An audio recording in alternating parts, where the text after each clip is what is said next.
వాక్యమును మనం చదువుకుందాం. మీண்டுమాయ్ అదే వార్த்தை மீண்டுமாய் இந்த வாரத்திலும் வாசிக்கலாம். ప్రకటన గ్రంథము 16వ అధ్యాయము, வெளிப்படுத்தல் 16ஆம் அதிகாரம் 16వ వాక్యము, 16ஆம் வசனம்.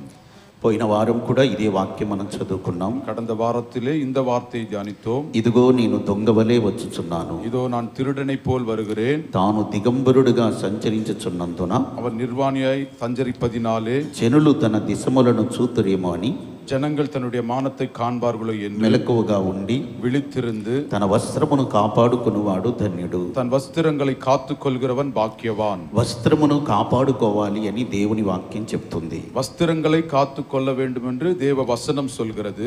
ఎవరు కూడా మన దిగంబరత్వాన్ని చూడకుండా మన వస్త్రమును కాపాడుకోవాలి. யாரும் நம்முடைய மானத்தை பார்க்காதபடி நம்மை காத்துக் கொள்ள வேண்டும். మెలకువ కలిగి ఉండాలి. விழித்திருக்க வேண்டும். దేవుడు దొంగవలే రాబోతున్నారు. தேவன் திருடனை போல வரப்போகிறார். అనుకునని గడియలో ప్రభు ప్రత్యక్షం కాబోతున్నారు. நினையாத நாளிலே தேவன் வெளிப்படுவார். ఆయన ఏ సమయంలో వచ్చినా మన వస్త్రము ధరించిన వారమై ఉండాలి. அவர் எந்த நாளிகையிலே வந்தாலும் நம் வஸ்திரம் தரித்தவர்களாய் இருக்க வேண்டும். గత వారం నేను కొన్ని విషయాలు చెప్పాను. கடந்த வாரத்திலே சில வார்த்தைகளை சொன்னேன். వస్త్రమును పోగొట్టుకున్న అనుభవాల గురించి చెప్పాను. వస్త్రத்தை இழந்தவர்களை குறித்து சொன்னேன். అవ్వ ఆదాము మహిమగల వస్త్రములని పోగొట్టుకున్నారు. ஆதாம் ஏவாள் மகிமையின் வஸ்திரத்தை இழந்தார்கள். నోవాహు కూడా వస్త్రహీనుడిగా పడి ఉన్నాడు. நோவாவும் தன்னுடைய வஸ்திரத்தை இழந்திருக்கிறான்.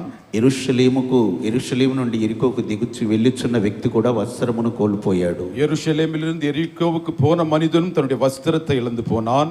ఒక యవనస్తుడు నారబట్టను విడిచి పారిపోయినట్టుగా మనం వాక్యంలో చూసాం. ஒரு வாலிபன் தன்னுடைய மேல் வஸ்திரத்தை விட்டு ஓடினதாய் பார்த்தோம். సౌలు కూడా వస్త్రము లేనివాడై ఉన్నాడు. சவுலும் தன்னுடைய வஸ்திரத்தை இழந்து போனான்.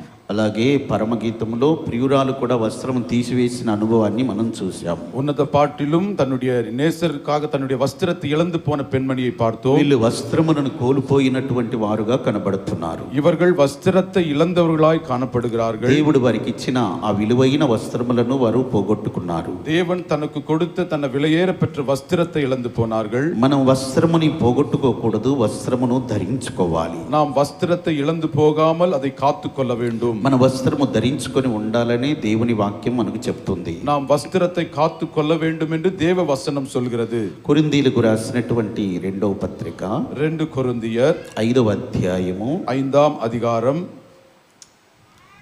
2వ వాక్యంలో రాయబడిన విషయం ఏంటంటే, 2ஆம் வசனத்தில் எழுதப்பட்டது, మనము దిగంబరులము కాక நாம் நிர்வாணிகளாய் இல்லாதபடிக்கு వస్త్రము ధరించుకొనిన వారముగా కనబడదుము. வஸ்திரங்களை தரித்தவர்களாய் காணப்படலாம். మనం దిగంబరులుగా ఉండకూడదు, நாம் நிர்வாணிகளாய் இல்லாதபடிக்கு వస్త్రము ధరించుకున్న వారముగా ఉండాలి. வஸ்திரத்தை தரித்தவர்களாய் காணப்பட మనం வேண்டும். ధరించుకున్నట్టుకు దేవుడు మనకు కొన్ని వస్త్రములను అనుగ్రహించారు. நாம் అணிந்து கொள்வதற்காக தேவன் சில வஸ்திரங்களை கொடுத்திருக்கிறார். ఆయన ఇచ్చిన వస్త్రములు మనం ధరించుకోవాలి. அவர் கொடுத்த வஸ்திரங்களை தரித்துக் கொள்ள வேண்டும். మీరందరూ వస్త్రము ధరించుకొని ఇక్కడికి వచ్చారు. நீங்கள் அனைவரும் வஸ்திரம் தரித்து இங்கே வந்தீர்கள். నేను కూడా వస్త్రం ధరించుకొని ఇక్కడికి వచ్చాను. நானும் வஸ்திரத்தை தரித்து கொண்டு வந்தேன். ఇది మన శరీరం కనబడకుండా మనం ధరించుకున్న వస్త్రం. இது நம்முடைய மானம் காணப்படாதபடி தரித்து கொண்ட வஸ்திரங்கள். మన బలహీనతలు కనబడకుండా దేవుడు కొన్ని ఆత్మ సంబంధమైన వస్త్రములను మనకిచ్చారు. நம்முடைய பலவீனங்கள் காணப்படாமல் ஆவிக்குரிய வஸ்திரங்களையும் கொடுத்திருக்கிறார். మన ఆత్మీయ జీవితంలో మనం ధరించవలసిన వస్త్రములు మనం ధరించాలి. ஆவிக்குரிய வாழ்க்கையிலே தரித்து கொள்ள வேண்டிய வஸ்திரத்தை தரித்து கொள்ள வேண்டும். ధరించిన వస్త్రములని మనము కాపాడుకోవాలి. நாம் தரித்து கொண்ட வஸ்திரத்தை காத்து கொள்ள வேண்டும். కనుక వస్త్రం విషయంలో దేవుడు బహుశ్రద్ధ కలిగి ఉన్నారు. ஆகவே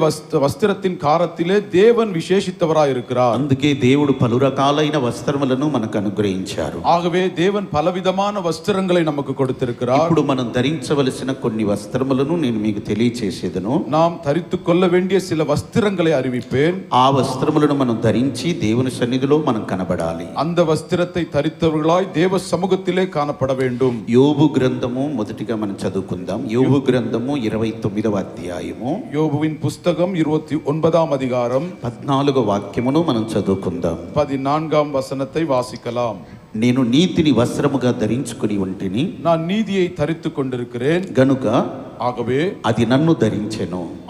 அது என்னை தரித்துக் கொண்டது. ఈ వాక్యంలో మనం చూస్తున్నాం, இந்த வசனத்திலே பார்க்கிறோம், నేను నీతిని వస్త్రముగా ధరించాను, நான் நீதியை வஸ்திரமாய் தரித்துக் கொண்டேன், కనుక అది నన్ను ధరించెను. ஆகவே அது என்னை தரித்துக் கொண்டது. మనం నీతిని ధరించుకున్నప్పుడు நாம் நீதியை தரித்துக் கொண்ட போது నీతి మనల్ని ధరించుకుంటుంది. நீதி நம்மை தரித்துக் கொள்ளும். గనుక నీతి అనేటటువంటి వస్త్రమును మనం ధరించుకోవాలి. ஆகவே நீதியின் வஸ்திரத்தை தரித்துக் கொள்ள வேண்டும். 132వ కీర్తన 132ஆம் சங்கீதம் 9వ వాక్యంలో రాయబడిన విషయము, 9ஆம் వசனத்திலே எழுதப்பட்டது, నీ యాజకులు నీతిని వస్త్రము వలె ధరించుకొందురుగాక. உம்முடைய ஆசாரியர்கள் நீதியை வஸ்திரமாய் தரித்துக் கொள்வார்களாக.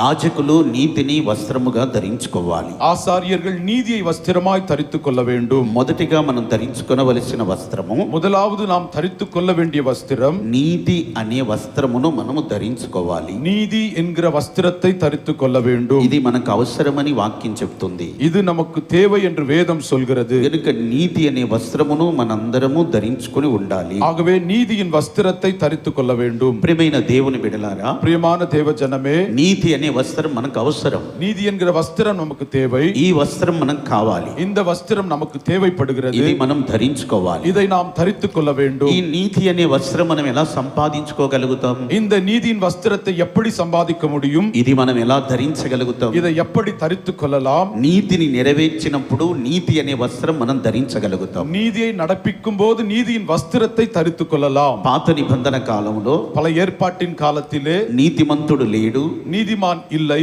ఒక్కడైనా లేడు అని చెప్పేవారు. ஒருவனும் இல்லை என்று சொல்லப்பட்டது. అయితే మన ప్రభువైన యేసుక్రీస్తు ஆனால் நம்முடைய ஆண்டவராகிய இயேசு கிறிஸ்து ఈ లోకమునకు నీతిమంతుడుగా వచ్చాడు. அவர் நீதிமானாய் இந்த உலகத்திற்கு வந்தார். ఆయన నీతిమంతుడని పలువురు సాక్ష్యం ఇచ్చారు. அவர் நீதிமான் என்று அநேகர் சாட்சி கூறினார்கள். కనుక ఆయన రక్తం కార్చి அவர் ரத்தத்தை சிந்தி ఆ రక్తంతో మనల్ని కడిగి அந்த ரத்தத்தினாலே நம்மை கழுவி మనల్ని నీతిమంతులుగా మార్చారు. நம்மையும் நீதிமானாய் மாற்றினார். క్రీస్తు యేసు రక్తము మనల్ని నీతిమంతులుగా మార్చెను. இயேசு கிறிஸ்துவுடைய ரத்தம் நம்மை நீதிமான்களாய் மாற்றினது. నీతిని మనం ఎలా సంపాదించగలుగుతాం? நீதியை எப்படி சம்பாதிக்கலாம்? యేసయ్య రక్తము ద్వారా సంపాదించగలుగుతాం. இயேசுவின் ரத்தத்தினாலே சம்பாதிக்கலாம். యేసుక్రీస్తు రక్తములోనే మనకు నీతి కనబడుతుంది. இயேசு கிறிஸ்துவுடைய ரத்தத்திலே நமக்கு நீதி ఈ உண்டாயிருக்கிறது. నీతి అనే వస్త్రమును మనం ధరించాలంటే இந்த நீதியின் வஸ்திரத்தை தரித்துக் கொள்ள வேண்டுமானால் యేసయ్య రక్తముతో మనం కడగబడాలి. இயேசுவின் ரத்தத்தினாலே கழுவப்பட வேண்டும். రోమా పత్రిక 1వ అధ్యాయం 17వ వాక్యంలో రాయబడిన విషయము, ரோமர் 1:17ஆம் வசனத்திலே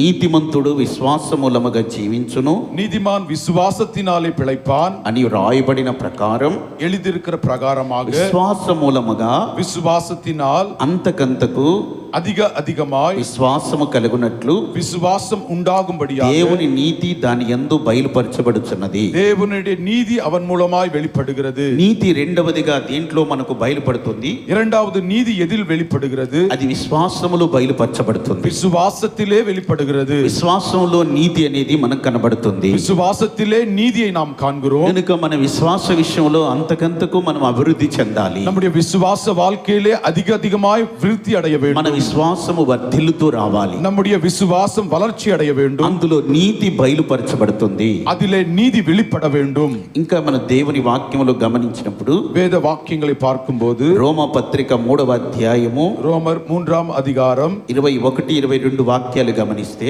21, 22ஆம் வசனத்தை பார்த்தால் ఇట్లుండగా இப்படி இருக்க ధర్మశాస్త్రమునకు వేరుగా நியாய பிரமாணம் இல்லாமல் దేవుని నీతి బయలుపరచబడుచున్నది. தேவ நீதி வெளிப்பட்டது. దానికి ధర్మశాస్త్రమును அதை நியாய பிரமாணமும் ప్రవక్తలను தீர்க்க தரிசனங்களும் సాక్ష్యమిచ్చుచున్నారు. சாட்சியிடுகிறது. అది యేసుక్రీస్తునందలి విశ్వాసమూలమైనదై அது இயேசு கிறிஸ்துவை பற்றும் விசுவாசத்தினாலே నమ్మువారందరికీ కలుగు దేవుని నీతి ఉన్నది. விசுவாசிக்கிற எவர்களுக்கும் உள்ளாகிற நீதியாய் இருக்கிறது. ధర్మశాస్త్రానికి వేరుగా నీతి బయలుపరచబడింది. நியாய பிரமாணத்திற்கு வெளியாய் நீதி வெளிப்பட்டது. దానికి ధర్మశాస్త్రం ప్రవక్తలు సాక్ష్యం ఇస్తున్నారు. நியாய பிரமாணத்தின் தீர்க்கதரிசிகள் சாட்சியிடுகிறார்கள்.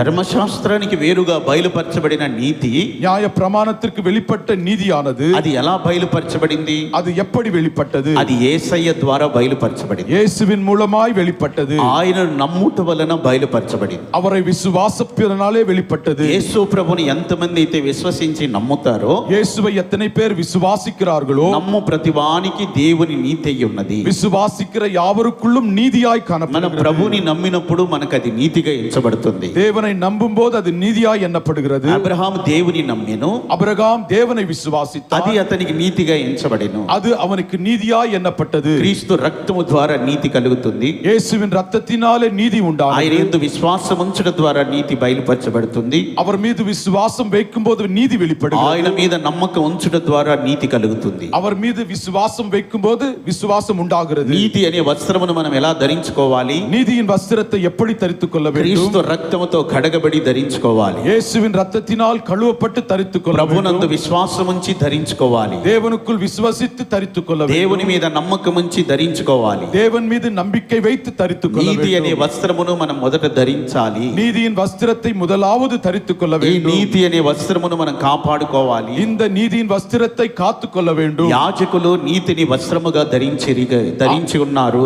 ஆசாரியர்கள் நீதியை வஸ்திரமாய் தரித்துக் கொண்டார்கள். యాజకులు దేవుని నీతిని వస్త్రముగా ధరించాలి. ஆசாரியர்கள் வஸ்திரத்தை நீதியாய் தரித்துக் கொள்ள வேண்டும். పాత నిబంధన కాలములో பல ஏற்பாட்டின் காலத்திலே లేవి గోత్రములో జన్మించిన వారే యాజకులు. லேவி கோத்திரத்திலே பிறந்தவர்கள் தான் ஆசாரியர்கள். వారే యాజకులుగా నిర్ణయించబడేవారు. அவர்களை தான் ஆசாரியர்களாய் நியமித்தார்கள். వారే ప్రజల యొక్క పాపముల నిమిత్తమై బలులు అర్పించేవారు. அவர்களே ஜனங்களுடைய பாவத்திற்காய் பலிகளை செலுத்தினவர்கள். రక్త ప్రోక్షణ కలగజేసి పాపం పరిహరించేవారు. ரத்தம் சிந்துதலை உண்டாக்கி பாவத்தை நிராகரித்தவர்கள். నూతన నిబంధన కాలములో புதிய ஏற்பாட்டின் காலத்திலே మనందరము దేవునికి యాజకులై ఉన్నాం. நாம் அனைவரும் தேவனிடத்திலே ஆசாரியர்களாய் இருக்கிறோம். కనుక మనందరము ప్రజల పాపాలు క్షమించబడేటట్లు మనం విజ్ఞాపన చేస్తున్నాం. ஆகவே எல்லா ஜனத்தினுடைய பாவம் நிராகரிக்கும்படியாய் நாம் ஜெபம் பண்ணுகிறோம். దేవుడు మనందరిని యాజక సమూహముగా మార్చి ఉన్నాడు. தேவன் நம்மை ஆசாரியர் கூட்டமாய் நியமித்திருக்கிறார். మనమందరం యాజక సమూహమై ఉన్నాం. நாம் அனைவரும் ஆசாரியர்களாய் இருக்கிறோம். మనం ఎందుకు యాజకులుగా మార్చబడ్డాము? நாம் ஏன் ஆசாரியர்களாய் மாறி இருக்கிறோம்? ప్రజల కొరకు విజ్ఞాపన చేయుట కొరకై యాజకులుగా మార్చబడ్డాము.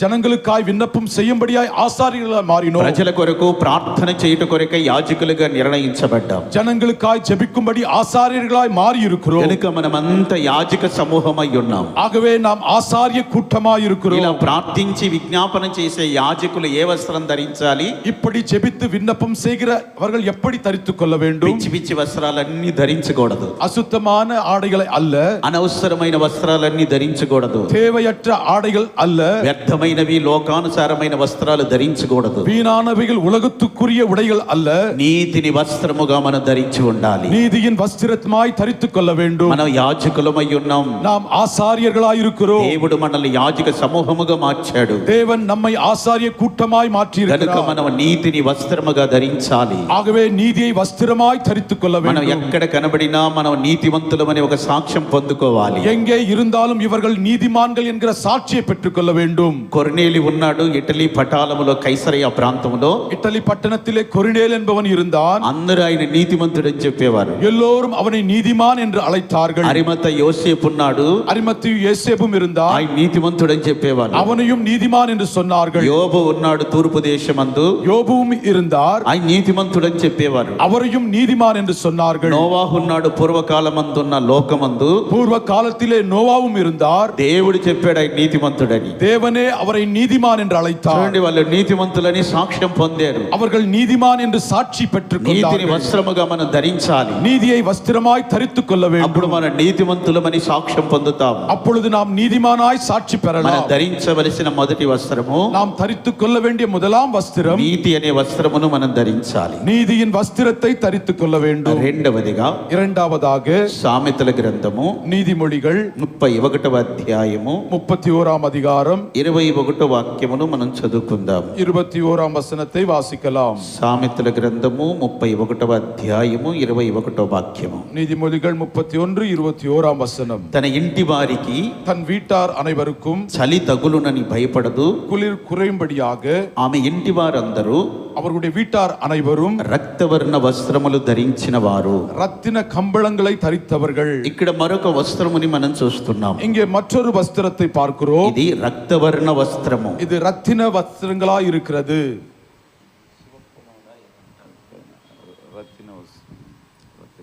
రక్తవర్ణపు వస్త్రమును మనం ధరించాలి.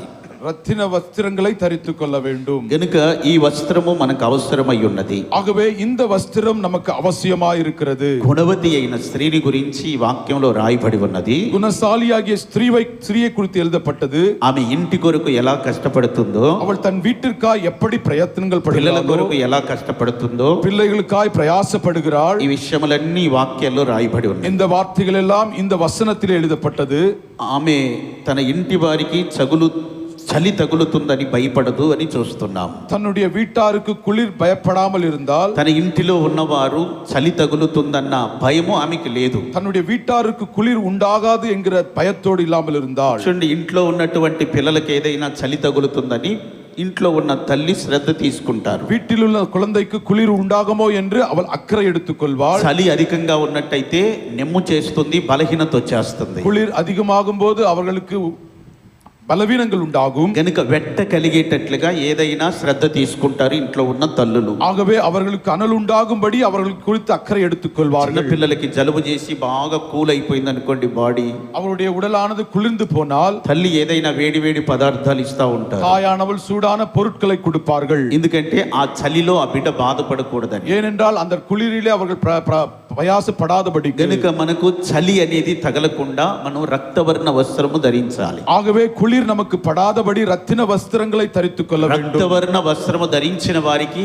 ఏ చలి అని అనిపించదు. ரத்தின வஸ்திரங்களை தரித்தவர்களுக்கு எந்த குளிரும் உண்டாகாது. ఈ రక్తవర్ణ వస్త్రం ఏం చేస్తుందో తెలుసునా? వేడి కలగ చేస్తుంది. இந்த ரத்தின கம்பள வஸ்திரங்கள் சூட்டை உண்டாக்கும். గనుక మనం రక్తవర్ణ వస్త్రమును ధరించాలి. ஆகவே ரத்தின வர்ண வஸ்திரங்களை தரித்துக் கொள்ள வேண்டும். చలి అనేది ఎలా ఉంటుందో తెలుసునా? குளிர் என்பது எப்படி இருக்கும்? మన జీవితాన్ని చల్లపరిచేటట్టుగా ఉంటుంది. நம்முடைய வாழ்க்கையை அணைத்து போடக்கூடியதா இருக்கும். చలి అధికముగా ఉన్నప్పుడు దుప్పటి కప్పుకొని ముడుచుకొని కూర్చుంటారు. குளிர் அதிகமாக இருக்கும் போது போர்வை போத்திக் கொண்டு முடக்கிக் கொள்வார்கள். చలి తగ్గేదాకా బయటికి రాలేరు. குளிர் குறையும் வரையில் வெளியிலே வரமாட்டார்கள். చలి తగ్గిపోయిన తర్వాత సూర్యరశ్మి బయటకు వచ్చేటప్పుడు అప్పుడు బయటకు వచ్చి పనులు చేసుకోవాలనుకుంటారు. குளிர் குறைந்த பிறகு சூரியன் உதிக்கும் போது வெளியே வருவார்கள். చలి అధికముగా ఉన్నప్పుడు మనం ఏ పని చేయలేము. குளிர் அதிகமாக இருக்கும் போது எந்த வேலையும் செய்ய முடியாது. కనుక బయట చలిగా ఉన్నది కనుక మనం మరింత సేపు నిద్రపోవాలి, ఇంకా మనం పడుకోవాలా అనిపిస్తది. ஆகவே வெளியே குளிர் இருப்பதினாலே அதிக நேரம் உறங்க வேண்டும் என்று நினைப்பார்கள். ప్రియమైన దేవుని బిడ్డలారా, பிரியமான தேவ ஜனமே, మన చలిలో చల్లగా ఉండకూడదు.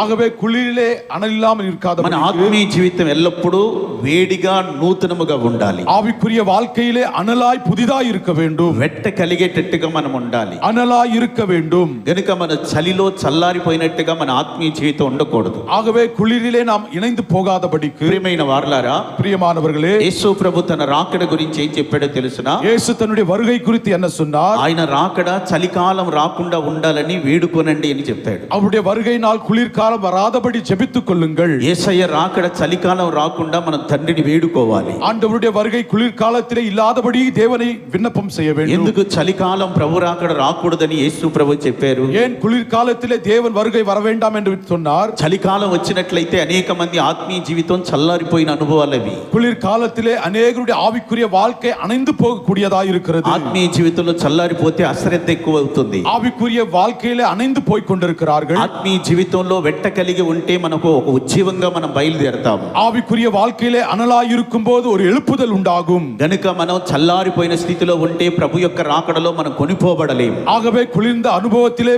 கர்த்தருடைய வருகையிலே எடுத்துக்கொள்ள முடியாது. అలా చలికాలంలో ప్రభు రాకడ వచ్చినట్టయితే మనుషులు నిద్రమత్తులో ఉంటారు. ஆகவே குளிர்காலத்திலே தேவன் வருவாரானால் ஜனங்கள் தூக்கத்தின் மயக்கத்தில் இருப்பார்கள். ఐహిక విచారములో లోకము సంబంధమైనటువంటి వాటిని బట్టి చింతిస్తూ ఉంటారు. உலகத்தின் காரியத்தை குறித்து அவர்கள் சிந்தித்துக் கொண்டிருப்பார்கள். అందుకే చలికాలం అనేది ప్రభు రాకడ రాకూడదని మీరు వేడుకోనండి అని చెప్పారు. ஆகவே குளிர்காலத்திலே தேவனுடைய வருகை இல்லாதபடி விண்ணப்பம் செய்யுங்கள். చలికాలం వచ్చినా ఎండాకాలం వచ్చినా ఏ కాలంలో ప్రభు రాకడ వచ్చినా మనం సిద్ధంగా ఉండాలి. குளிர்காலமோ அனல் காலமோ எந்த காலத்திலும் நாம் ஆயத்தமாய் இருக்க வேண்டும். చలికాలం వచ్చినప్పుడు చలి అనేది లేకుండా ప్రభు రాకడకు మనం సిద్ధపడి ఉండాలి. குளிர்காலம் என்று இல்லாதபடி கர்த்தருடைய வருகைக்காய் ஆயத்தமாய் இருக்க வேண்டும். అలా మనం సిద్ధపడి ఉండాలంటే రక్తవర్ణ వస్త్రము ధరించి ఉండాలి. அப்படி சித்தமாய் இருக்க வேண்டுமானால் ரத்தின கம்பள வஸ்திரங்களை தரித்துக் கொள்ள ఏ வேண்டும். రక్తవర్ణ వస్త్రము మనలో చలి లేకుండా వెట్ట కలగ చేస్తుంది. இந்த ரத்தின வஸ்திரங்கள் நமக்கு குளிர் இல்லாமல் அனலை உண்டாக்கும். రక్తవర్ణము అనేది మనకు అర్థమవుతుంది. అది యేసు క్రీస్తు యొక్క రక్తమునకు సూచనగా ఉన్నది. ரத்தாம்பரம் என்பது இயேசு கிறிஸ்துவுடைய ரத்தத்தை குறிக்கிறதா இருக்கிறது. క్రీస్తు యేసు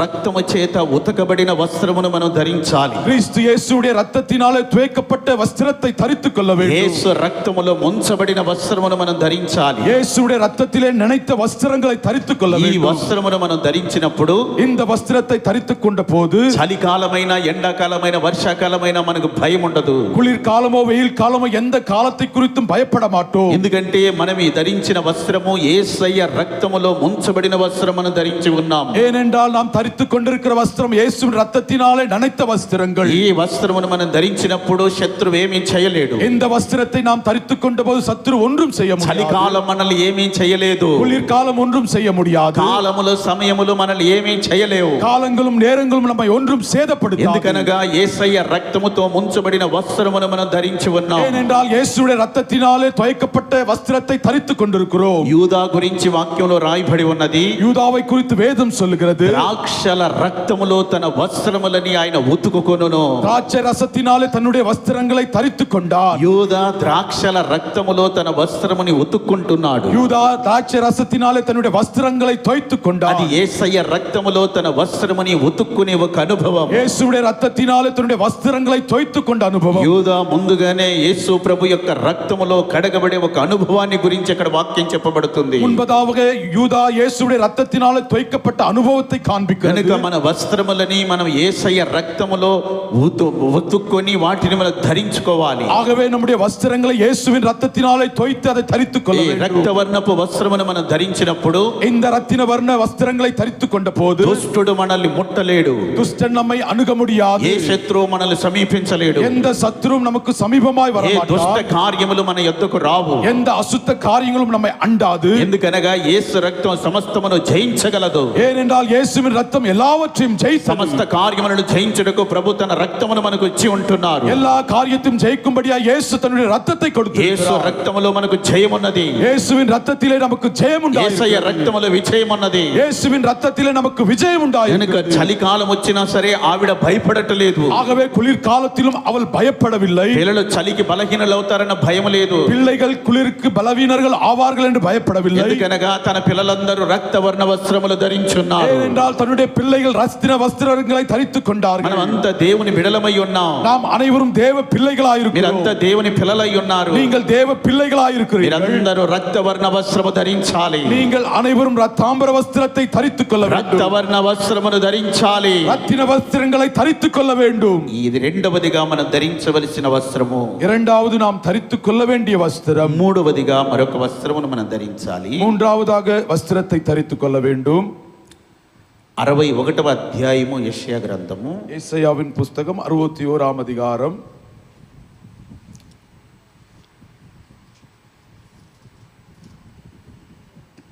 61వ అధ్యాయము 61ஆம் அதிகாரம் 3వ వాక్యాన్ని మనం చదువుకుందాం. 3ஆம் வசனத்தை வாசிக்கலாம்.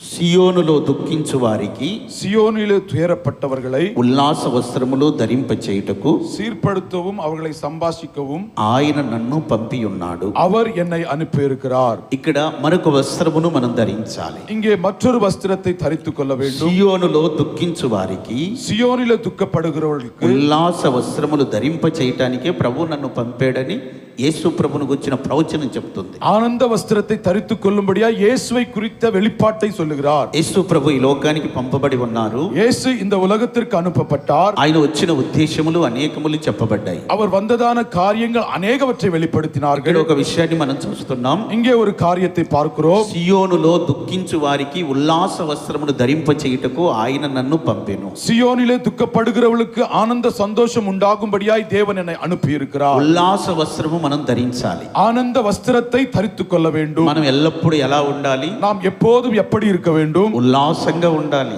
ஆனந்தமாய் இருக்க வேண்டும். ఉల్లాసముగా కనబడాలి. ஆனந்தமாய் காணப்பட வேண்டும். పిల్లలకి ఎప్పుడు ఉల్లాసం వస్తుంది?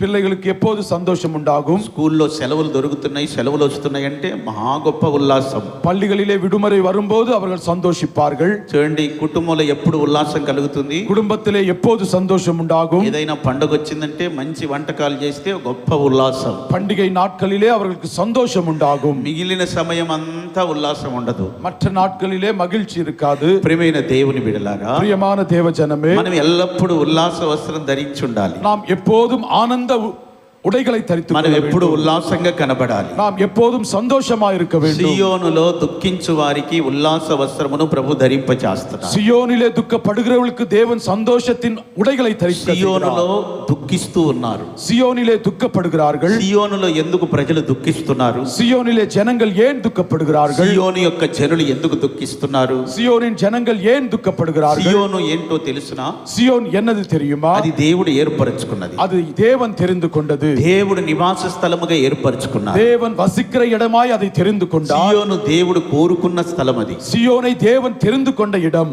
దేవుడు ఏర్పరచుకున్న ప్రజలు, தேவன் தெரிந்து கொண்ட ஜனங்கள், దేవుడు కోరుకొని నివసించే ప్రజలు, தேவன் தெரிந்து கொண்ட ஜனங்கள் இருக்கிற இடம். వాళ్ళు దుఃఖములో ఉన్నారు. அவர்கள் துக்கத்தில் இருக்கிறார்கள். ఎందుకు వారు అలా దుఃఖములో ఉన్నారు? ஏன் அவர்கள் துக்கப்படுகிறார்கள்? దేవుని కలిగి ఉన్నప్పుడు మనకు దుఃఖం ఉండదు కదా. தேவனை சார்ந்திருக்கும் போது அங்கே துக்கம் இருக்காது. మరి ఈ సియోనులో ఎందుకు దుఃఖిస్తున్నారు? సియోనిலே ஏன் துயரப்படுகிறார்கள்? వాక్యంలో రాయబడింది, வசனம் சொல்கிறது, సియోనులో పాపులు దిగులు పడుతున్నారని. సియోనిலே பாவிகள் துக்கப்படுகிறார்கள். సియోనులో ఎవరున్నారంటే పాపులు ఉన్నారు. సియోనిலே பாவிகள் வசிக்கிறார்கள். ఎందుకు ఈ సియోనులో పాపులు కనబడుతున్నారు? ஏன் సియోనిலே பாவிகள் காணப்படுகிறார்கள்? వారు ప్రతిష్టను పోగొట్టుకున్నారు. அவர்கள் தங்களுடைய வாழ்க்கையின் பிரதிஷ்டையை இழந்து போனார்கள். వారి పిలుపుని పోగొట్టుకున్నారు. தங்களுடைய அழைப்பை இழந்து போனார்கள். వారి జీవితాలు అపవిత్రపరుచుకున్నారు. அவருடைய வாழ்க்கையை அசுசிப்படுத்திக் கொண்டார்கள். సియోనులో ఉన్న ప్రజలు ఎలాంటి వాళ్ళు తెలుసునా? சியோனிலே இருக்கிற ஜனங்கள் எப்பேற்பட்டவர்கள்? పాల కంటే తెలుపైన వారు, பாலை காட்டிலும் வெண்மையானவர்கள். ముట్టుకుంటే కందిపోయేటట్టుగా ఉంటారు. அவர்களை தொடும்போது சிவந்து விடுவார்கள். అంత సౌందర్యం వారికి ఎలా వచ్చింది? அப்பேற்பட்ட சௌந்தரியம் எப்படி உண்டானது? వాళ్ళ ప్రతిష్ట జీవితమే.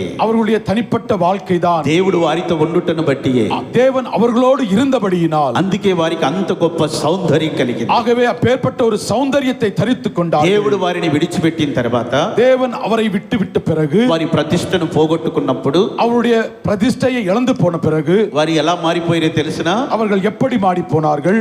బొగ్గు కంటే నలుపుగా అయిపోయారు. சாம்பலை போல, கரியை போல மாறி போனார்கள். బొగ్గు కంటే నల్లగా మారిపోయారు. கரியை போல கருப்பாய் மாறினார்கள். ఒకప్పుడు ఎంత అందముగా ఉన్నారు, ஒரு காலத்திலே அழகாய் ఎంత இருந்தார்கள், సొగసుగా ఉన్నారు. సౌందర్యమాய் இருந்தார்கள். ఇప్పుడు వారు ఎలా మారిపోయారు? இப்பொழுது எப்படி மாறினார்கள்? వాళ్ళు బొగ్గు కంటే నలుపుగా మారిపోయి ఉంటున్నారు. கரியை போல அவர்கள் கருப்பாய் மாறினார்கள். ప్రియమైన దేవుని బిడ్డలారా, பிரியமான தேவஜனமே, వారి ప్రతిష్ట జీవితాన్ని వారు పోగొట్టుకున్న తర్వాత, அவருடைய அர்ப்பணிப்பின் வாழ்வை இழந்து போன பிறகு వారి జీవితం ఆ విధంగా మారిపోయింది. அவருடைய வாழ்க்கை அவ்விதமாய் மாறி போனது. కనుక వాళ్ళు చాలా బాధపడుతున్నారు. ஆகவே அவர்கள் துயரப்படுகிறார்கள், వాళ్ళు దుఃఖపడుతున్నారు, அவர்கள் துக்கப்படுகிறார்கள், వాళ్ళు ఏడుస్తున్నారు. அவர்கள் அழுகிறார்கள். వారి ప్రతిష్ట జీవితాన్ని వాళ్ళు పోగొట్టుకొని, அவருடைய உடன்படிக்கை வாழ்க்கை இழந்து போய் వారు దుఃఖపడుతూ ఏడుస్తూ కన్నీళ్లు పెట్టి ఉన్నారు. அவர்கள் துக்கத்தோடு அழுது கொண்டிருக்கிறார்கள். యేసు ప్రభుని తండ్రి అయిన దేవుడు వారి మధ్యలోనికి పంపుతున్నారు. பிதாவாகிய தேவன் குமாரனை அவர்கள் மத்தியிலே அனுப்பினார். వారిని దుఃఖించుటటువంటి వారికి ఉల్లాస వస్త్రములు ధరింపజేయుటకు పంపుతున్నారు. துக்கப்படுகிறவர்களுக்கு ஆனந்த வஸ்திரங்களை தரிக்க அனுப்பினார். కనుక ఇప్పుడు వాళ్ళ దుఃఖం తొలగిపోయి, ஆகவே இப்பொழுது அவருடைய துக்கம் நீங்கி போய் వారికి ఉల్లాసం కలగ చేయాలని ప్రభు వారిని పంపారు. அவர்களுக்கு ஆனந்தம் உண்டாகும்படியாய் தேவன் அவர்களை அனுப்பினார். చూడండి, ఇక్కడ విలాప వాక్యములో రాయబడి ఉన్నది. உன்னத பாட்டிலே எழுதப்பட்டிருக்கிறது. 4వ అధ్యాయము 4ஆம் அதிகாரம் 7వ వాక్యంలో రాయబడింది. 7ஆம் వచనத்திலே దాని எழுதப்பட்டிருக்கிறது. కనులు அவையுடைய கண்கள் హిమము కన్నా శుద్ధమైన వారు, இம்மத்தை காட்டிலும் சுத்தமானவர்கள், వారు పాల కంటే తెల్లని వారు, பாலை காட்டிலும் வெண்மையானவர்கள், వారి శరీరములు పగడముల కంటే ఎర్రనివి, அவர்களுடைய சரீரங்கள் சிவப்பாய் இருக்கிறது, వారి దేహ కాంతి నీలము వంటిది, அவருடைய தேகமானது நீலத்தை போல் இருக்கிறது, అట్టి వారి ఆకారము அப்பேற்பட்டவருடைய ரூபமானது బొగ్గు కంటే నలుపాయను. கரியை காட்டிலும் கருப்பாய் இருக்கிறது. చూసారా వాళ్ళు ఎలా ఉన్నారో? பாருங்கள் எப்படி இருக்கிறார்கள். వాళ్ళు హిమము కంటే శుద్ధమైన వారు, இம்மத்தை காட்டிலும் சுத்தமாய் పాల இருக்கிறார்கள், కంటే తెల్లని వారు, பாலை காட்டிலும் வெண்மையானவர்கள், పగడముల కంటే ఎర్రని వారు, அவர்கள் சிவப்பானவர்கள், వారి దేహ కాంతి నీలము వంటిది. அவர்கள் தேகமானது நீலமாய் இருந்தது. ఎంత సొగసైన వారు இப்பேற்பட்ட அழகுள்ளவர்கள் బొగ్గు కంటే నలుపుగా మారిపోయారు. கரியை காட்டிலும் கருப்பாய் மாறினார்கள். కనుక వారు ఎంతో దుఃఖపడుతున్నారు. ஆகவே அவர்கள் துக்கத்தோடு వారు காணப்படுகிறார்கள், ఎంతో బాధపడుతున్నారు. அவர்கள் பிரயாசப்படுகிறார்கள். ఒకప్పుడు మన జీవితం ఎలా ఉంది, ஒரு காலத்திலே என் வாழ்க்கை எப்படி ఇప్పుడు ఎందుకు இருந்தது? ఇలా మారిపోయాం? இப்போது ஏன் இப்படி மாறினது? ఒకప్పుడు మనం ఎంతో బాగుంటిమి, ஒரு காலத்திலே நன்மையாய் இருந்தோம், మనం ఎంతో సొగసుగా ఉన్నాం, எப்பொழுது நன்மையாய் சந்தோஷமாய் இருந்தோம், సమస్తమును కలిగి ఉన్నాం. எல்லாவற்றையும் பெற்றுக் ఇప్పుడు கொண்டிருந்தோம். ఎందుకు ఇలా మారిపోయాం? இப்பொழுது ஏன் இப்படி ஆனது? ఎందుకు ఈ దీనవస్థలో ఉన్నాం? ஏன் இந்த தாழ்மையின் இடத்தில் இருக்கிறோம்? ఎందుకు ఈ దురవస్థను అనుభవిస్తున్నాం? ஏன் ஏன் இந்த காரியத்தில் இருக்கிறோம்? ప్రతిష్ట జీవితాన్ని పాడు చేసుకున్నారు. அவருடைய உடன்படிக்கை வாழ்க்கை இழந்து போனார்கள். దేవునితో ఉన్న సహవాసాన్ని పోగొట్టుకున్నారు. தேவனோடு இருந்த ஐக்கியத்தை இழந்து போனார்கள். దేవుని కట్టడలు ఆజ్ఞలు మీరి ఉన్నారు. தேவனுடைய கட்டளையும் கற்பனைகளும் மீறினார்கள். అపవిత్రమైన కార్యాలకి చోటిచ్చారు. అశుద్ధமான కార్యத்திற்கு இடம் கொடுத்தார். దేవుడు వారిని ఎడబాసాడు. தேவன் அவர்களை விட்டு போனார். ఇప్పుడు వారి జీవితం దారుణంగా మారిపోయింది. இப்பொழுது அவருடைய வாழ்க்கை பயங்கரமாய் மாறி போனது. శత్రువులు వారిని హింసిస్తున్నారు. శత్రువులు அவர்களை துன்பப்படுத்துகிறார்கள். దేవుని ద్వారా ఉల్లాసంగా ఉన్న వీరు, தேவனாலே சந்தோஷமாய் இருந்த இவர்கள் శత్రువుల చేతికి అప్పగించబడిన తర్వాత, శత్రువుடைய கைகளில் அகப்பட்ட பிறகு వీరి వల్ల వారు ఉల్లాసాన్ని కోరుకున్నారు. இவர்களினாலே அவர்கள் சந்தோஷத்தை அடைய விரும்பினார்கள். ప్రియమైన దేవుని బిడ్డలారా, ప్రియமான దేవ జనమే, ఇది వారికి ఎంతో దుఃఖకరంగా ఉంది. இது அவர்களுக்கு துக்கமாய் மாறினது. ఇది ఎంతో బాధాకరంగా ఉంది. இது அவர்களுக்கு சஞ்சலமாய் மாறினது. కనుక నీ కుటుంబంలో వ్యక్తిగతంలో దుఃఖం ఉండవచ్చు. ஆகவே உன்னுடைய குடும்பத்திலே தனிப்பட்ட வாழ்க்கையிலே துக்கம் இருக்கலாம். ఒకప్పుడు మనం ఎలా ఉన్నాం, ஒரு காலத்திலே எப்படி இருந்தோம், ఇప్పుడు ఎలా ఉంటున్నాం, இப்போது எப்படி இருக்கிறோம். కొన్ని సమస్యలు బట్టి, కొన్ని పరిస్థితులు బట్టి దుఃఖపడి ఉండొచ్చు. சில காரியத்தினாலே பிரச்சனையினாலே துக்கப்படலாம். అన్నా దుఃఖపడినట్లుగా మన వాక్యాల్లో చూస్తాం. அன்னாள் துக்கப்பட்டதாய் வேதத்திலே பார்க்கிறோம். ఆమె సంతు లేనందువల్ల ఆమె దుఃఖపడుతూ వచ్చింది. அவளுக்கு குமாரன் இல்லாததினாலே துக்கப்பட்டாள். ఆగరు దుఃఖపడినట్లుగా మనం చూస్తాం. ஆகர் துக்கப்பட்டதாய் நாம் பார்க்கிறோம். తన కుమారుని ఎలా పోషించుకోవాలని దుఃఖపడింది. தன்னுடைய குமாரனை எப்படி போஷிக்க வேண்டும் என்று துயரப்பட்டாள். విధవరాలు తన కుమారుడు చనిపోతే దుఃఖపడి ఏడ్చింది. విధவை தன்னுடைய కుమారன் மரித்தபோது அழுது கொண்டிருக்கிறாள். ఆధారం లేదు, నా బిడ్డను పోగొట్టుకున్నానని ఏడ్చింది. ఆధారం ఇల్లాமல் இருக்கிறேன் என்று அவள் துக்கப்பட்டு ఇలా கொண்டிருந்தாள். పలు రకాలైన సమస్యల వలన దుఃఖపడుతూ ఉండవచ్చు. பல தரப்பட்ட காரணத்தினாலே துக்கப்பட்டு இருக்கலாம். దుఃఖపడి ఏడ్చి ఏడ్చి కన్నీళ్ళే అన్నపానాలై ఉండొచ్చు. துக்கத்தினாலே தன்னுடைய கண்ணீரே அவளுக்கு ஆகாரமாய் மாறி இருக்கலாம். ఇశ్రాయేలు అనుభవిస్తున్న వారి శ్రమను బట్టి వారు ఎంతో దుఃఖపడి ఉన్నారు. இஸ்ரவேல் தான் பிரயாசப்படுகிற பிரயத்தினாலே துக்கப்பட்டு கொண்டிருக்கலாம். అయితే దుఃఖపడిన వారికి దేవుడు ఉల్లాస వస్త్రమును ధరింపజేయబోతున్నాడు. துக்கப்படுகிறவர்களுக்கு தேவன் ஆனந்த வஸ்திரத்தை தரிக்க నీ செய்கிறார். దుఃఖమును దేవుడు సంతోషముగా మార్చును గాక.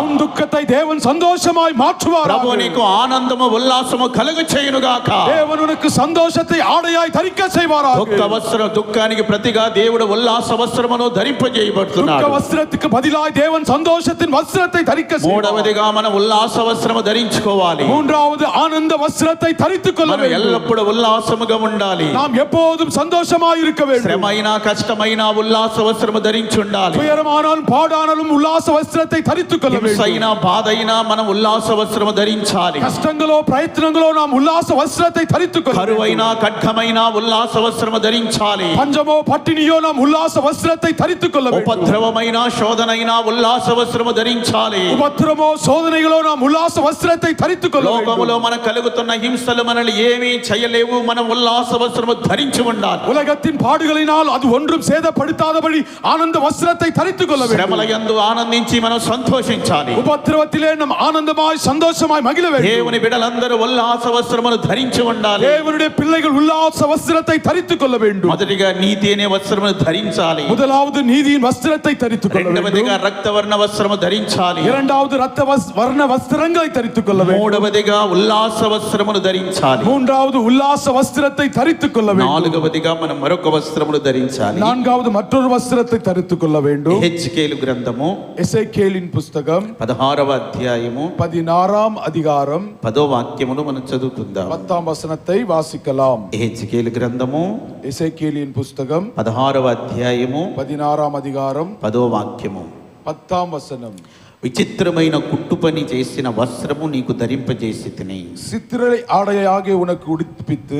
దేవుడు చెప్తున్నారు, தேவன் சொல்கிறார், విచిత్రమైన కుట్టు పని చేసిన వస్త్రము నీకు ధరింపజేశాను. சித்திர தைலத்தால் உண்டான வஸ்திரத்தை தரிக்க செய்தேன். నాలుగవదిగా మనం ధరించవలసిన వస్త్రము, நான்காவது நாம் தரித்துக் கொள்ள வேண்டிய வஸ்திரம், విచిత్రమైన కుట్టు పని చేసిన వస్త్రం ధరించాలి. விசித்திரமாய் தையலிடப்பட்ட வஸ்திரத்தை தரித்துக் கொள்ள வேண்டும். కొంతమంది వస్త్రాలు విచిత్రంగా ఉంటాయి. சிலருடைய வஸ்திரங்கள் விசித்திரமாய் இருக்கும். కొంతమంది వస్త్రాలు మనం చూసినప్పుడు ఆగి వాటిని చూడాలనిపిస్తుంది. சில பேருடைய வஸ்திரங்களை பார்க்கும்போது நின்று அதை கவனிக்க தோன்றும். అంత విచిత్రంగా ఉంటాయి. அப்பேற்பட்ட விசித்திரமாய் இருக்கும். దేవుడు విచిత్రమైన వస్త్రముని కుట్టి ధరింపజేశాడట. விசித்திர தையலால் உண்டான வஸ்திரத்தை தரிக்க செய்தார். విచిత్రమైన కుట్టు పని చేసిన వస్త్రమును விசித்திர தையலால் உண்டான నీకు ధరింపజేసి உனக்கு தரிக்க செய்தேன். విచిత్రమైన కుట్టు పని, விசித்திரமாய் உண்டாக்கப்பட்ட ఇలాంటి వస్త్రమును మనం ధరించాలి. இந்த వస్త్రத்தை தரிக்க வேண்டும்.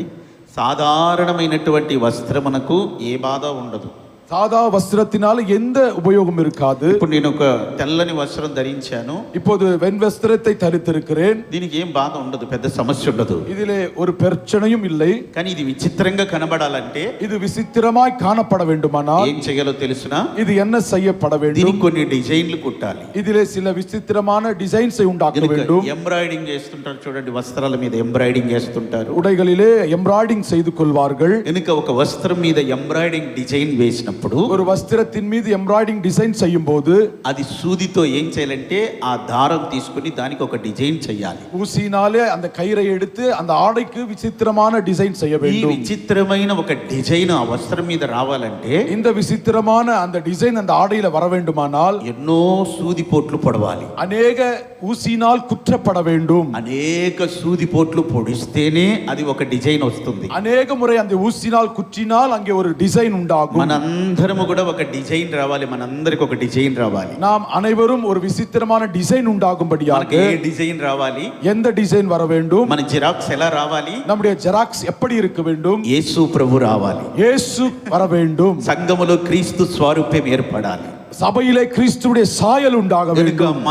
మనముగా ఉండకూడదు. நாம் நாமாக இராதபடி మనలో ఒక డిజైన్ రావాలి, మన ఒక రూపం రావాలి. நமக்குள் ஒரு டிசைன் உண்டாகும்படி ஒரு ரூபம் உண்டாக అది வேண்டும். యేసయ్య రూపం బయటికి రావాలి. அது இயேசுவுடைய சாயல் வெளிவர வேண்டும். అదే ఒక వస్త్రానికి ఒక డిజైన్ రావాలంటే అనేక సూదిపోట్లు పొడవబడినట్లుగా ஒரு உடைக்கு ஒரு டிசைன் வருவதற்கு அநேக ஊசினால் குற்றப்படுவது போல యేసు ప్రభు పోలిక రావాలంటే இயேசுவுடைய சாயல் உண்டாகும்படியாக ఆయన శోధించబడిన వాడు, அவர் சோதிக்கப்பட்டவர், ఆయన పరిశోధించబడిన వాడు, அவர் பரிசோதிக்கப்பட்டவர், ఆయన అనేక శ్రమల గుండా వెళ్ళిన వాడు, அநேக பாடுகள் மத்தியிலே கடந்து అనేక போனவர், ఉపద్రవాల గుండా వెళ్ళాడు, அநேக உபத்திரத்தின் மத்தியிலே கடந்து ఎన్నో போனவர், నిందలు అవమానాల గుండా వెళ్ళాడు. நிந்தைகளையும் அவமானத்தையும் பெற்றுக்கொண்டவர். ఇవన్నీ మనం అనుభవిస్తేనే ఆ రూపం మనకు వస్తది. இவையெல்லாம் நாம் பெற்றுக்கொள்ளும் போது அந்த சாயல் நமக்குள்ளாய் అప్పుడు உண்டாகும். మనము ఈ వస్త్రముని ధరించగలుగుతాం. அப்பொழுது இந்த வஸ்திரத்தை நாம் தரித்துக் கொள்ளலாம். యేసు ప్రభు ఎన్నో నిందలు అనుభవించారు. இயேசு எத்தனையோ நிந்தனைகளை அனுபவித்தார். ఈ మధ్య కాలంలో కూడా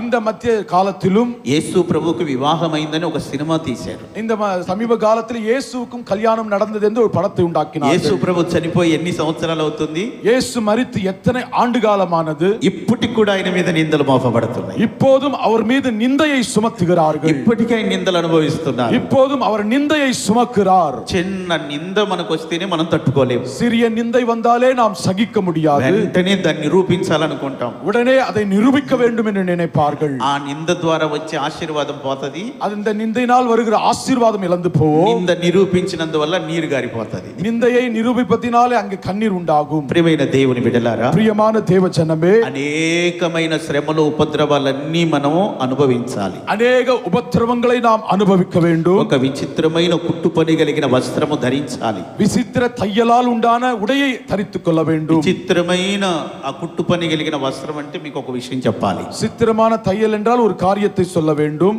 లంబాడీస్ ఉంటారు చూడండి, లంబాడీస్. லம்பாடி இனத்தை சேர்ந்தவர்கள் இருப்பார்கள். వాళ్ళు ఒక వస్త్రం ధరిస్తారు. அவர்கள் ஒரு வஸ்திரத்தை தரித்துக் అది கொள்வார்கள். విచిత్రంగా ఉంటుంది. அது விசித்திரமாய் காணப்படும். వాళ్ళు 6 నెలలు కుడతారంట. ఆ వస్త్రాన్ని కుట్టడానికి 6 నెలలు టైం తీసుకుంటారు. ஒரு వస్త్రத்தை 6 மாத காலங்கள் அவர்கள் தயார் అది செய்வார்கள். ఎంతో విచిత్రం కుడతారు వాళ్ళు. அவர்கள் விசித்திரமாய் அதை உண்டாக்குவார்கள். ఆ వస్త్రానికి, విచిత్రంగా కుట్టిన ఆ వస్త్రానికి அந்த விசித்திரமாய் உண்டாக்கின அந்த வஸ்திரத்திற்கு ఎన్నో రంగురంగుల బట్టలు దానికి కుడతారు. அதற்கு வர்ண வர்ணமான உடைகளை தரிக்க కొన్ని செய்வார்கள். అద్దాలు కూడా వాటికి అమర్చి కొడతారు. சில கண்ணாடிகளையும் அதிலே அமர்த்துவார்கள். గనుక దానికి ఎన్నో సూదిపోట్లు పొడవబడి ఉంటాయి. ஆகவே அநேக ஊசியினால் அதை குற்றுவார்கள். ఆ తర్వాతనే అది విచిత్రమైన వస్త్రముగా సిద్ధపడుతుంది. பிற்பாடுதான் அது வித்தியாசமான உடையாய் காணப்படும். కనుక అనేకమైన సూదిపోట్లు అంటే అనేకమైన శ్రమలు, ఉపద్రవాలు యేసు ప్రభు అనుభవించిన అన్ని మనం అనుభవిస్తేనే ఈ విచిత్రమైన వస్త్రమును ధరించగలుగుతాం. அநேக உபத்திரவத்தை இயேசு அனுபவித்தது போல் நாமும் அனுபவிக்கும் போது அந்த சாயலை பெற்றுக்கொள்ளலாம். నాలుగవదిగా మనం ధరించవలసినది విచిత్రమైన కుట్టు పని కలిగిన వస్త్రం ధరించాలి. நான்காவதாக விசித்திரமாய் கையால் செய்யப்பட்ட வஸ்திரத்தை தரித்துக் ఈ கொள்ள వస్త్రం வேண்டும். మనందరం ధరించి ఉండాలి.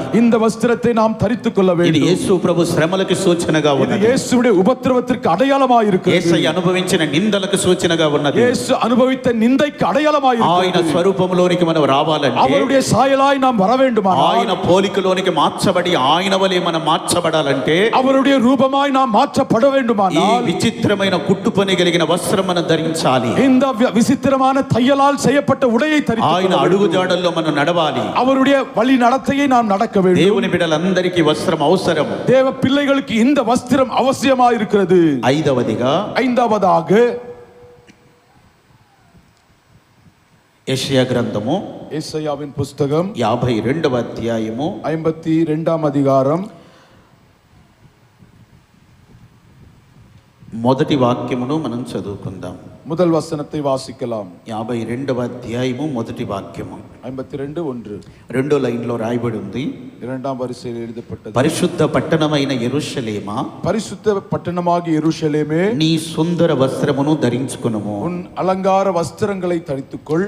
పై వాక్యంలో రాయబడింది, மேல் వசனத்தில் எழுதப்பட்டது. సియోను சியோனே లెమ్ము எழும்பு, లెమ్ము, எழும்பு, నీ బలము ధరించుకొనుము. உன் வல்லமையை தரித்துக்கொள். పరిశుద్ధ పట్టణమైన యెరూషలేమా, பரிசுத்த நகரமாகிய எருசலேமே, నీ సుందర వస్త్రములను ధరించుకొనుము. உன் அலங்கார வஸ்திரங்களை உடுத்திக்கொள். ఐదవదిగా మనం ధరించుకోవాల్సిన వస్త్రము, ஐந்தாவது நாம் உடுத்திக்கொள்ள வேண்டிய வஸ்திரம் సుందరమైన వస్త్రము ధరించాలి. சுந்தரம் அலங்காரமான வஸ்திரத்தை தரித்துக்கொள்ள ఈ வேண்டும். అందమైన వస్త్రం మనకు కావాలి. இந்த அலங்கார வஸ்திரம் வேண்டும். సియోనును లెమ్ము లెమ్ము అని ప్రభు చెప్తున్నారు.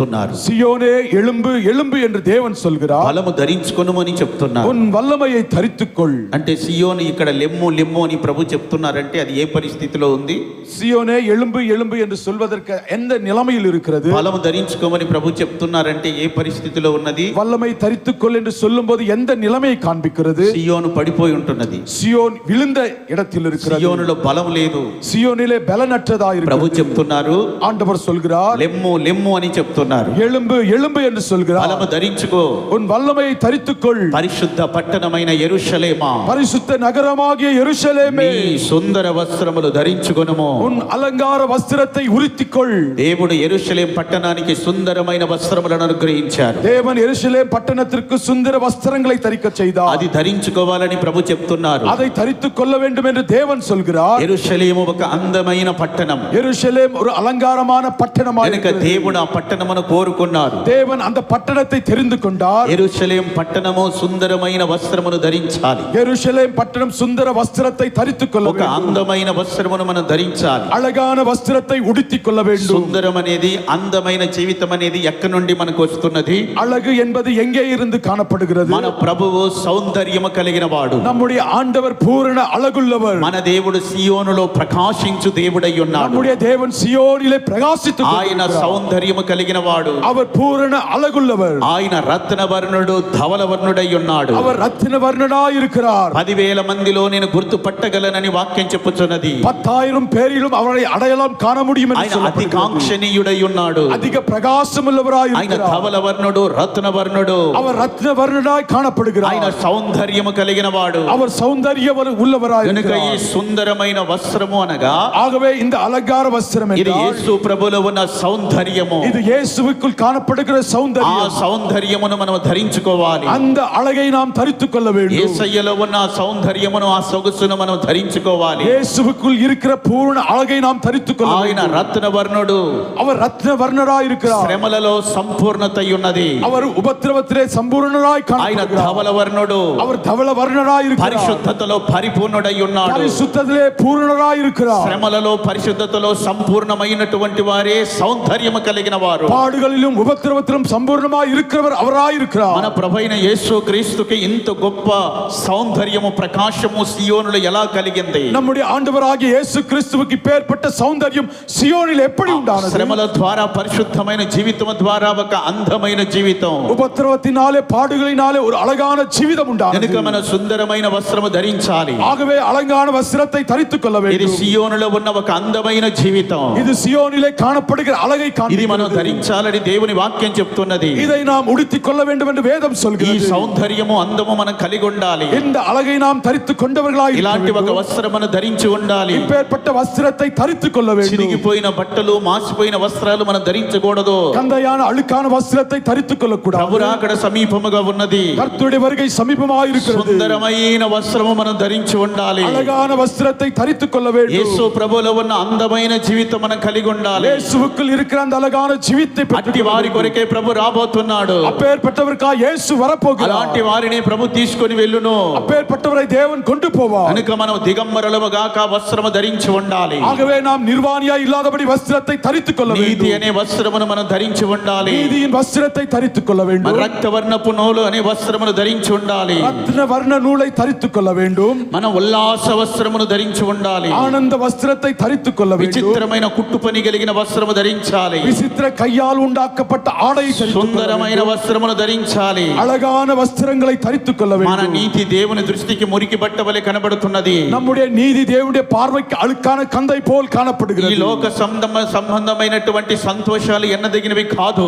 இந்த உலகத்தின் சந்தோஷங்கள் எண்ணப்பட்டவைகள் அல்ல. లోక సంబంధమైన సౌందర్యము అందము వ్యర్థమైనవని వాక్యం చెప్తుంది. உலகத்துக்குரியதான அழகானது வீணாய் காணப்படுகிறது. కనుక మన స్వనీతి కార్యాలు మురికి బట్ట వలె కనబడుతున్నాయి. ஆகவே நம்முடைய சுய நீதியாய் அழுக்கான கந்தையாய் காணப்படுகிறது. అందుకే మనం దేవుని నీతిని ధరించుకోవాలి. ஆகவே தேவ நீதியை தரித்துக் கொள்ள வேண்டும். దేవుని నీతిగా మనం మార్చబడాలి. தேவ நீதியாய் நாம் மாற வேண்டும். ఆయన నీతిని వస్త్రముగా ధరించాలి. அவருடைய நீதியை வஸ்திரமாய் தரித்துக் கொள்ள வேண்டும். అప్పుడే ఆ నీతి మనల్ని ధరిస్తుంది. அப்போது அந்த வஸ்திரம் நம்மை தரித்துக் கொள்ளும். దేవుని మందిరములో దేవునికి విజ్ఞాపన చేసే యాజకులారా, தேவனுடைய ஆலயத்திலே தேவனுக்கு விண்ணம் செய்கிற ஆசாரியர்களே, దేవుని నీతిని వస్త్రముగా ధరించుడి. தேவ நீதியை வஸ்திரமாய் தரித்துக் దేవుని கொள்ளுங்கள். నీతిని ఎందు ప్రకాశించాలి. தேவனுடைய நீதியிலே ఆ பிரகாசியுங்கள். నీతి అనే వస్త్రము ప్రకాశిస్తూ ఉండాలి. அந்த நீதியின் வஸ்திரம் பிரகாசித்துக் ఉల్లాస கொண்டிருக்க వస్త్రము ధరించి ఎల్లప్పుడూ ఉల్లాసముగా సంతోషముగా ఉండాలి. ஆனந்த வஸ்திரத்தை தரித்துக் கொண்டு எப்போதும் மகிழ்ந்திருங்கள். రక్తవర్ణపు వస్త్రమును ధరించండి. ரத்தினவர்ண வஸ்திரத்தை தரித்துக் கொள்ளுங்கள். చలికాలం నుండి ఆ వస్త్రం నిన్ను కాపాడుతుంది. குளிர் காலத்திலே அந்த வஸ்திரம் உன்னை காக்கக்கூடும். నిర్విచారమైన జీవితం నుంచి నిన్ను విడిపిస్తుంది.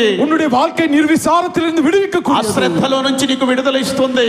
சோம்பேறித்தனத்திலிருந்து விடுதலை கொடுக்கக்கூடும். ప్రభు యొక్క రాకడ కొరకే నువ్వు సిద్ధపడేటట్టుగా చేస్తుంది. கர்த்தருடைய வருகைக்காக உன்னை ஆயத்தமாக்கக்கூடியது. రక్తవర్ణపు వస్త్రమే నిన్ను కాపాడుతుంది. ரத்தின வஸ்திரமே உன்னை காக்கக்கூடியது. కనుక మనం రక్తవర్ణపు వస్త్రం ధరించాలి. ஆகவே ரத்தின வர்ண வஸ்திரத்தை தரித்துக் கொள்ள வேண்டும். విచిత్రమైన కుట్టు పని కలిగిన వస్త్రం మనకు అవసరం. விசித்திர தையலால் உண்டாக்கப்பட்ட ஆடை அவசியம். యేసుక్రీస్తు శ్రమల జీవితం మనకు కావాలి. இயேசுவுடைய பாடுகளின் உபத்திரம் வாழ்க்கை நமக்கு సుందరమైన వస్త్రం మనం ధరించాలి. அலங்காரமான வஸ்திரத்தை தரித்துக் கொள்ள మన வேண்டும். ప్రభువులో ఉన్న అందము సౌందర్యం మనకు అవసరం. கர்த்தருக்குள் இருக்கிற அந்த பூர்ண அழகு நமக்கு ఈ அவசியம். 5 వస్త్రములు మనం ధరించి ఉండాలి. இந்த 5 వస్త్రங்களை நாம் தரித்துக் கொள்ள మన வேண்டும். ప్రభు మహిమా ప్రభావములతో రాబోతున్నాడు. நம்முடைய தேவன் வல்லமையோடு வெளிப்பட మన போகிறார். ప్రభుని మనం ఎదుర్కొనబోతున్నాం. நம்முடைய தேவனை நாம் எதிர்கொள்ள வேண்டும். దొంగవలే ప్రభు రాబోతున్నాడు. திருடனை போல் தேவன் வரப்போகிறார். మెలకువ కలిగి ఉండి ఈ వస్త్రమును ధరించండి. விழித்திருந்து இந்த வஸ்திரத்தை தரித்துக் கொள்ளுங்கள். ప్రభు మీకు ఇచ్చిన వస్త్రములని కాపాడుకొనండి. தேவன் கொடுத்த వస్త్రங்களை நீங்கள் காத்துக் கொள்ளுங்கள். దిగంబరులము కాక వస్త్రము ధరించిన వారముగా కనబడదుము. நிர்வாணியா இல்லாமல் வஸ்திரத்தை காத்துக் ఒక கொள்ளுங்கள். రెప్పపాటున మనం రూపాంతరం கண் చెందబోతున్నాం. சிமிட்டும் நேரத்திலே நாம் ரூபாந்தரம் ప్రభు పోలికలోనికి మార్చబడబోతున్నాం. கர்த்தருடைய சாயலாய் மாறப் போகிறோம். ప్రభు మిమ్మును ఆశీర్వదించును గాక. தேவன் உங்களை ஆசீர்வதிப்பாராக. అలాగే మోకరి